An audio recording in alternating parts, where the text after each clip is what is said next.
Sumate aparece pues a raíz de que vemos que Cataluña necesita todo el apoyo de todas las personas que vivimos aquí, que nos sentimos catalanes y que queremos aportar nuestro granito de arena hacia un país mejor, hacia una Cataluña independiente,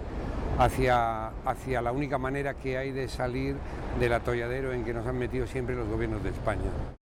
Decidimos ponernos a favor de la independencia porque vemos que no hay manera de salir de esta oligarquía española que siempre ha mandado, siempre erróneamente, y la única manera que podemos hacer algo por nuestros descendientes es hacer que sean los gobiernos de Cataluña elegidos por nosotros democráticamente los que lleven a Cataluña hacia un estado de bienestar mejor. El ser español, sentirte español y catalán no es nada del otro mundo. Yo me puedo sentir español porque he nacido en España, me puedo sentir cordobés porque he nacido en Córdoba y me siento catalán porque llevo años aquí viviendo, conozco